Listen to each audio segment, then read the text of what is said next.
Hey guys, this is John, and welcome to another Climbing the Bot Ladder video. I recently joined Chessiverse as a co-owner about a month or a month and a half ago, and I've decided to make some videos in the same vein as my popular Climbing the Rating Ladder series. So if you like Climbing the Rating Ladder, those videos will continue as normal, of course, but I've started a separate series here where I play against the bots on Chessiverse. And if you don't know what Chessiverse is, do check out my announcement video where I go through what the site is about. But the elevator pitch is that this is a site with over 500 human-like bots. Okay, so bots that play like humans. They're trained on human games. They will make human mistakes. And we have all different types of play styles and personalities with these bots. All right, so I'm kind of in the mood to play a bot in the 1800-ish region today. So let's go to our Explore Bots page. And by the way, anyone can make a free account on our site and check out some of the bots. You won't get access to all the bots with a free account, but you'll get the gist of the site and you'll get some value being able to play them. And if you want to get a premium membership, awesome. And many of you actually have to support the site, and you've enjoyed the Chessiverse experience. So thank you to all of you out there. Even if you've checked out the site, thank you very much. Okay, so yeah, there's over 500 bots. We expand the rating range. We can get just a whole big list of them. You see we have bots from pretty low rating all the way up to 2,400 plus. But like I said, I'm kind of in the mood to play a bot in the 1,800-ish range. So let's just narrow that down. Just work our sliders a little bit. You could also narrow it by opening, country. Each of our bots comes from a different country, so you can narrow it down that way if you want. Bots that you've beaten, bots that you haven't beaten. You can favorite bots, all sorts of things. Play styles as well. So let's take a look. And I sometimes look at the bot's individual traits just to see what type of player they are. Right, so this player is a mediator playstyle, possesses strong opening skills, blending solid and sharp lines with a focus on strategic adaptability, maintains consistent concentration. Okay. Kind of want to play some sort of sharper bot. Some bot that really, okay, here we go. Savage. Dynamic and aggressive. The style thrives on seizing early advantages through sharp opening. All right. Mona Lisa, age 50, restoration expert. Oh, I've actually played Mona Lisa in a few games, but this sounds right up my alley. So I'm going to play her. And let's go. I like playing unlimited time control usually. So I have the white pieces. Let's open with the English opening, C4. This will be good practice for me because I'm playing my... when I should move my webcam. Sorry about that. I'm playing my Lone Wolf game tomorrow in the Lone Wolf League. So this ought to be decent practice. Just trying to get a good game in against bot. Okay, so let's go for the Fianchetto of the light square bishop. This is essentially a reverse Sicilian, the way that I'm handling this. Okay, and Mona Lisa plays pretty logically in the center. I like trying to load up this d4 move when possible in this type of situation. Okay, so arguably the first aggressive move, she plays bishop g4, pinning my knight. Now, I think that's a bit of an overshoot with that piece. It does hinder my attempt to play d4 because I don't want to lose the pawn on d4 at the end because of the pin. So let's throw in h3 first, kick the bishop. And now I could consider g4, bishop g6, and then d4. That's an option. I could keep it in reserve, though. Maybe I want to castle first. Yeah, let's just castle. I'm going to play flexible and just see, yeah, if black commits her king in one direction and she does go kingside. Yeah, so I'm thinking about playing g4. I think I have more of a license to do this now because I'm not as worried about black attacking me on the king side. And she plays bishop g6, doesn't go nuts with knight takes g4 or bishop takes g4 or anything. I think that's the right call. Now, I know in this type of position, because I'm going to start crowding out this bishop on the queen side, I know white can often justify f4, f5. So that's a motif I'm thinking about right here. Yeah, and let's go for it. If black takes on c3, I can just take back, no problem. Okay, and she plays h6, so a defensive move, making way for the bishop to come back to h7. And I think I'm very happy to encourage that. And I've buried this bishop. Okay, so next stage of the plan, I like what I'm doing on the king side, and I like the fact that this bishop is out of the game, but I would like to advance further on that wing. Okay, I could try to advance in the center, maybe d5 somewhere, but black gets the e5 square. I could develop bishop f4. But I think I'm going to play knight g3, allow the capture on c3, but my plan is to go h4 and g5. And I want to continue expanding on the king side, trying to march those pawns down, create open lines, maybe stuff this bishop on h7 at some point. We'll see. Okay, let's go h4. The g4 pawn is covered, so I think we're all good there. Let's take back. I do have these doubled pawns, but because my attack on the king side is rolling pretty nicely, I don't think I'm that scared of that.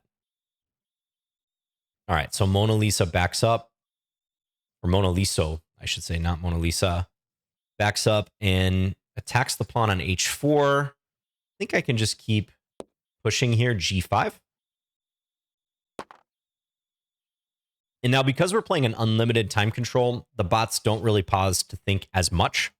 But if you play with the time control on Chessiverse, the bots will vary their thinking time depending upon the time control.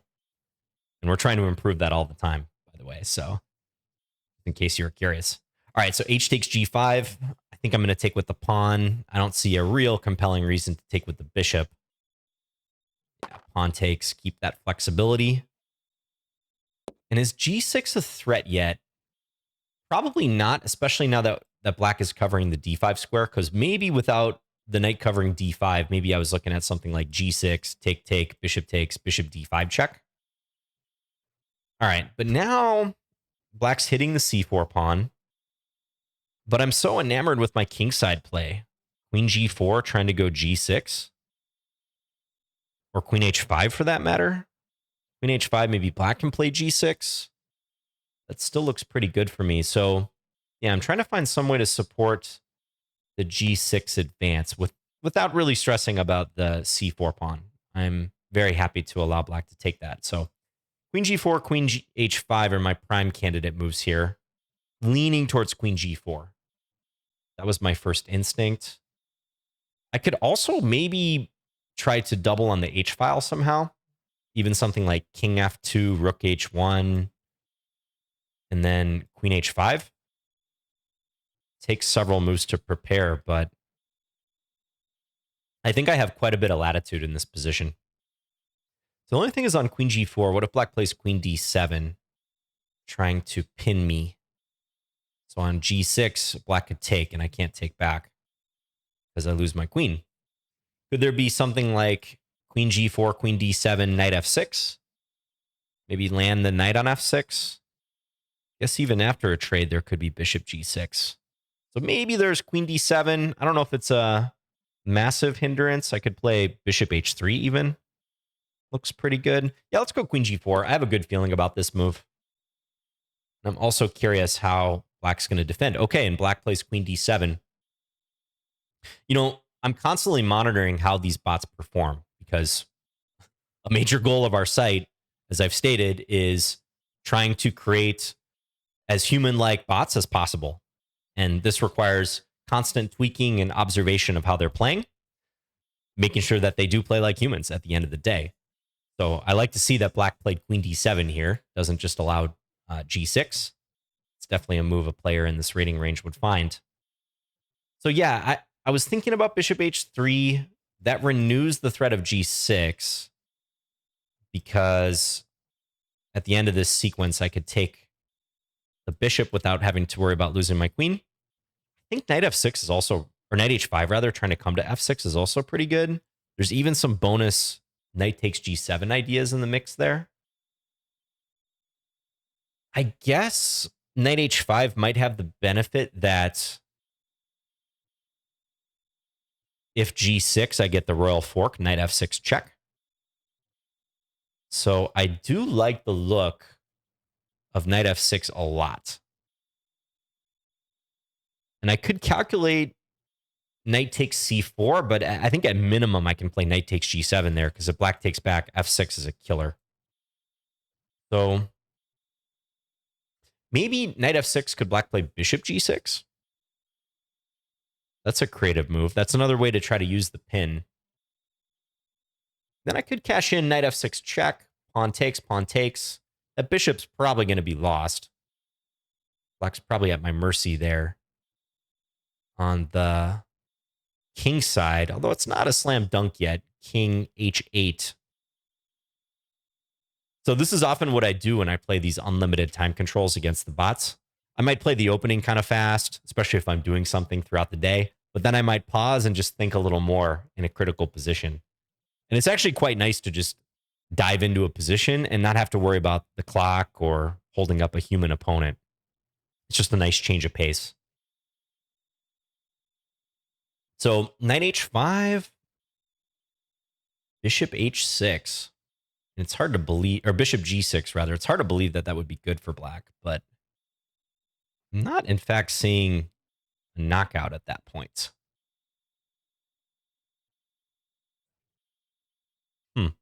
So if not knight h5, I think bishop h3 is pretty good. That was one of my other ideas. Yeah, because if black plays g6, this bishop is so poorly placed the rest of the game. Even if I played f6 there, traded queens, gave up the pawn on c4, it's practically like I'm playing up a piece. So I'm going to go with bishop h3.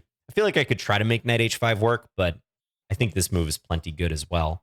Okay, and Mona Lisa actually plays a move I didn't expect, pivots back, and tries to defend the g6 square. So now on g6, pawn takes.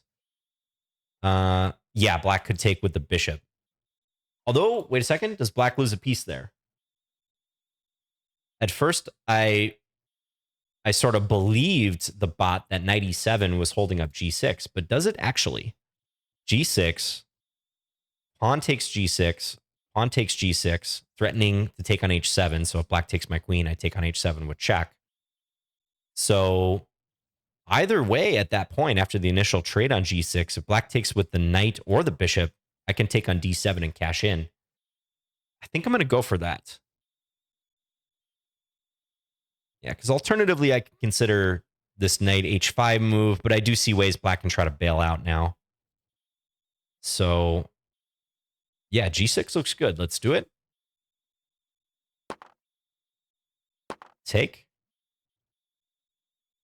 And always got to look at those in-between moves. Yeah, queen takes g4 runs into the intermezzo, the Zwischenzug, the in-between move. There's like 5 different names for this type of move.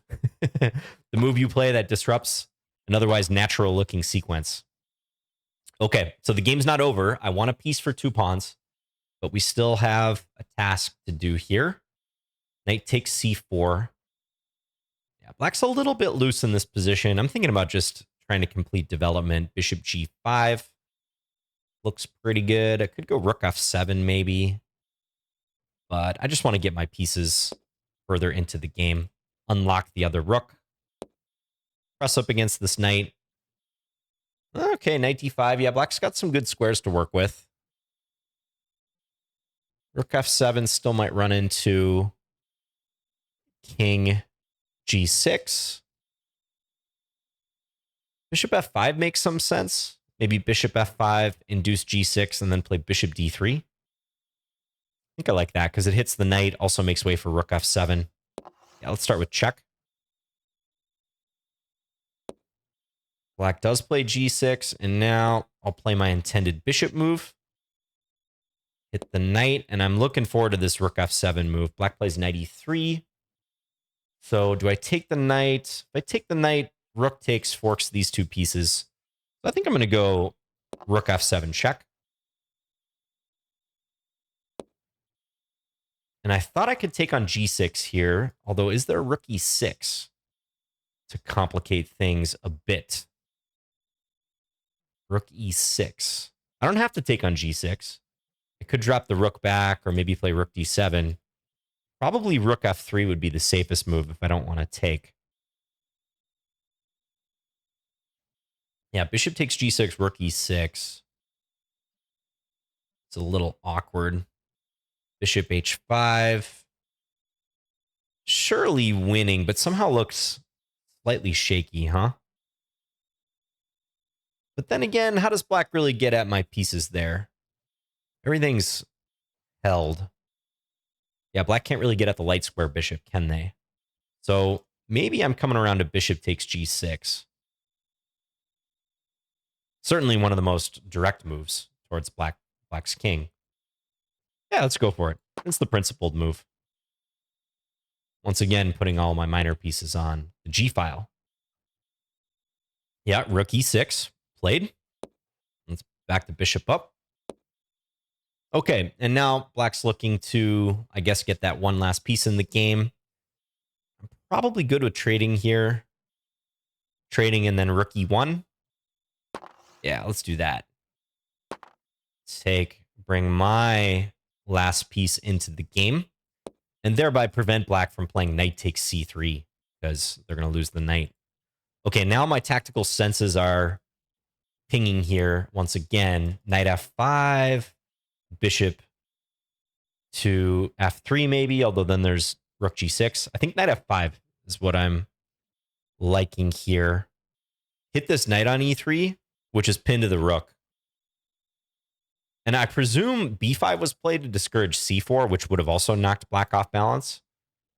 But knight f5, yeah, I don't see a good response to that. Black plays knight f6. Okay, but now if I take, rook takes, I can take with the knight, and that banks 2 pieces. Or I'll be up 2 pieces at that point. Yeah, take. And the bot resigns. Okay. Yeah, and I think that resignation was appropriate. Again, we're trying to collect feedback, so please do click these buttons if you use the site.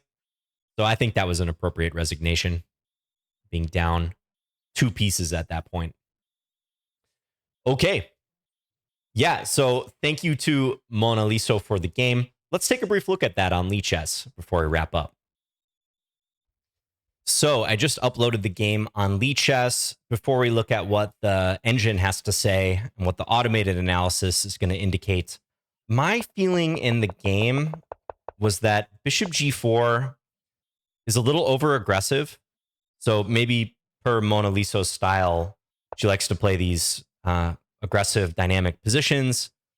Bishop g4 itself is probably not that bad after h3, but I think this situation where the bishop gets wedged in after g4, especially after we both castle, and I get to play g4, take the bishop back to g6, load the cannon with d4, and then play f4 with the threat of f5. I think this type of position is already pretty bad for black, unless they have something concrete. Okay? So unless black has something very bang bang here to get out of this bind that is about to occur when I push the pawn to f5, I think this is bad. And I don't see anything like that for black here. So I'm going to venture to say that probably on h3, black should have taken on e2. And maybe after castles, this is black's best chance to avoid that situation in the game. It's not too late to take on e2.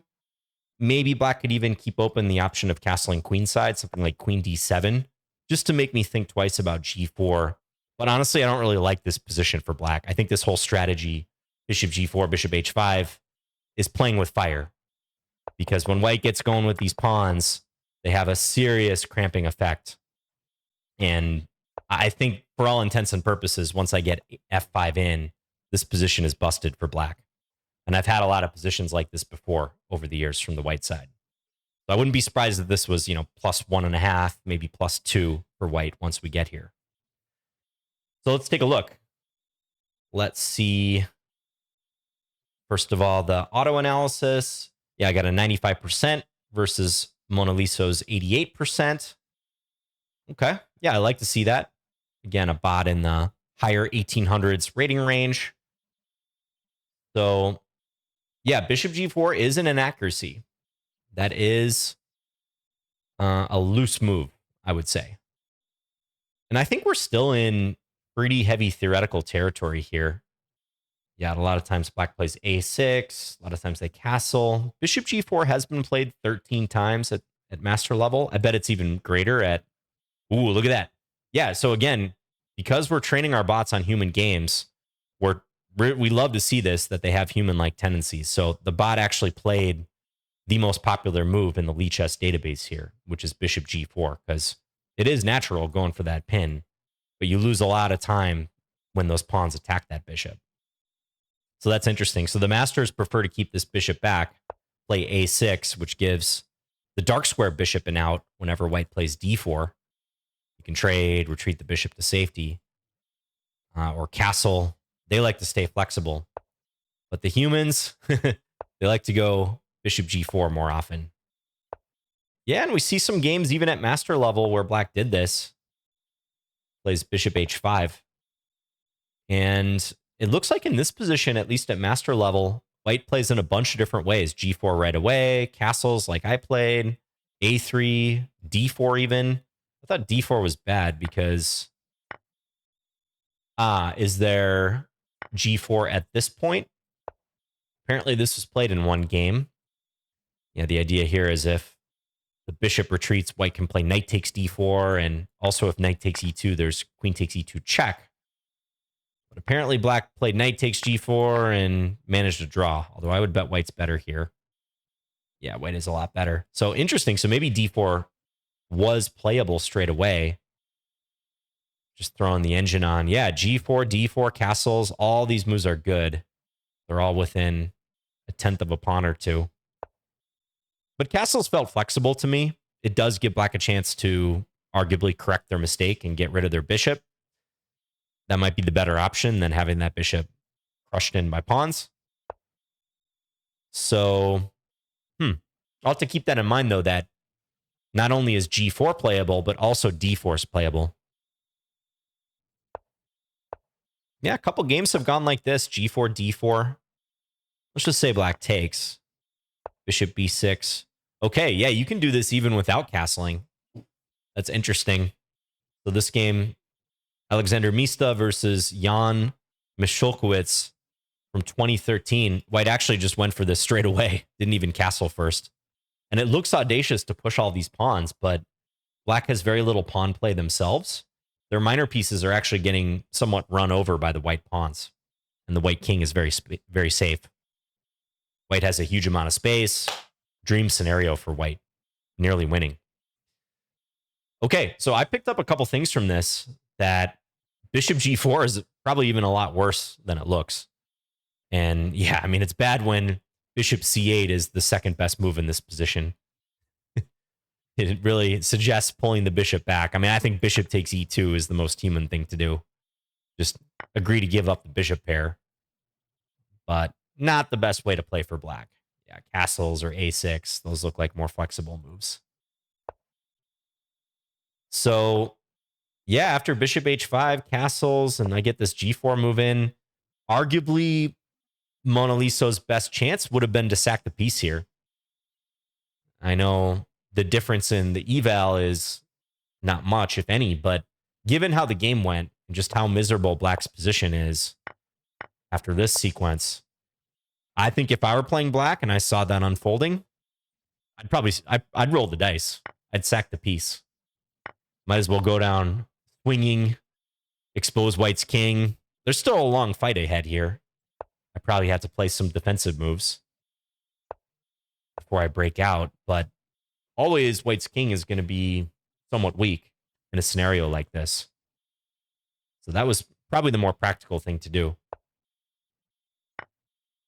Yeah, and this just felt great. I mean, whether black takes or not, even on bishop b6, like the engine's saying, f4. Notice how white controls the e4 square. So if ever there's a swap, black can never bail out by putting a piece on e4. Got that covered a couple times. So this bishop is just bound to be shut out of the game, which has disastrous effects. Yeah, because black manages to keep the bishop safe, but here comes another wave of the attack. Okay, this is something I think I've fallen fallen for before. That doesn't sound grammatically correct. But yeah, I've ran into this knight takes d4 move the engine is suggesting. Kudos to you if you saw that in the game. Not a move I considered, but do you guys see the point? If queen takes d4, bishop c5 pins the white queen to the king and completely turns the tables. Funny, it's only -2 here. Again, this is so bad, but okay, yeah. So maybe I could have optimized a bit. There's other moves, g5 right away, because even this is unpleasant for black, possibly with knight d5 coming. I think a move like king h1 also comes to mind for me, just to prepare knight g3 when knight takes d4 won't work, because there won't be a pin. And this is why you look at your games, guys, because this game just appeared one-sided pretty much from start to finish. But I've already taken away a couple things. The flexibility white has after black plays bishop g5, all those moves that were possible. Castles, g4, a3, d4 even. That's interesting to me. And this knight takes d4 move, which I got to keep in mind in this type of situation.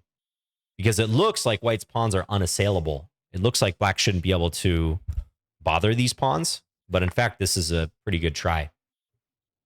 And it's just unfortunate for black. Their position's so bad. Apparently, I can even play this here. Threaten the knight. Yeah, and even some slow-moving attack like this is still good, I bet. But it really wants to play this g5 move too, because the pressure is going to be enormous on this knight pretty soon. And the bishop's still out of the game. Interesting. So that was there for a couple moves, huh? Because knight g3, black played rook e8. And still it wants me to perhaps take measures like knight ce2 to defend this pawn. But I played h4, and now, again, black had a chance for knight takes d4. Maybe one of the 2200 plus bots could have found that. Again, still looks good for white. But that would have been a nice twist. So black instead took on c3, and now there's definitively no knight takes d4 chance. I'm reinforcing the center. The pawns are rolling. Yeah, this just felt like a wipeout. I debated a bit in this position and also a couple of the upcoming positions. Queen g4, queen h5. Looks like all these moves are good. Yeah, looks like all this stuff is promising. This felt good too, though. Again, black's holding up g6 for the moment because of a pin. But that was the point of bishop h3 to renew the g6 idea now that the queen is defended. Knight h5 is also good. Yeah, that's probably not too surprising. I was looking at this line in the game. Bishop g6, knight f6, take, and then king h8 I was considering. Just because if I check, maybe there's bishop h7, but looks like this is overwhelming. Yeah, because if rook g8, I can sack on h7 and then mate. Yeah, it's pawn controlling g7 is handy. Just too much. Way too many resources for white. Okay, but looks like preparing g6 in this way was good too. Maybe black could try g6 themselves, but any number of moves are going to be strong here. I could actually take still even, now that I look at this, because the same thing applies, or take here and only then scoop the queen, or take the rook first and scoop the queen. Yeah, way too much stuff. Yep, now we're winning a piece. I don't think there was much suspense after this. Black was trying to get a foothold with some of the pieces. Yeah, bishop e4, probably a move I should consider as well. But the damage was done. Bishop takes g6. Yeah, that's fine. Bishop h5. The knights are shaky at the end too. The bishops and the knight, for me, control so much territory. Pile up on the pin piece. And that was all she wrote. Okay, yeah, so I picked up a couple things from the analysis there. And you can see the danger of this English setup.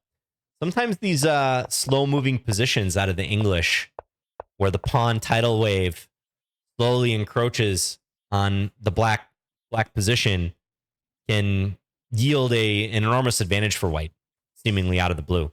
So you got to watch that stuff. And black really got caught with their minor pieces overextended here, especially this bishop g4, bishop h5 thing. Okay, thanks so much for watching this video. Hope you enjoyed the game.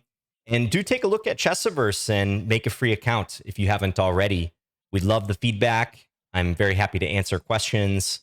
If you want to bounce anything off of me, if you even want to show me a game that you played against a Chessiverse bot, I'd love to see it. And also take a look at our Discord too. We have a very active community there. One final thing I'll mention, we rolled out a new feature recently called the Chess Club Challenge. We're basically trying to create sort of a bot journey that someone can take on the site, a little career, if you will, playing against the bots.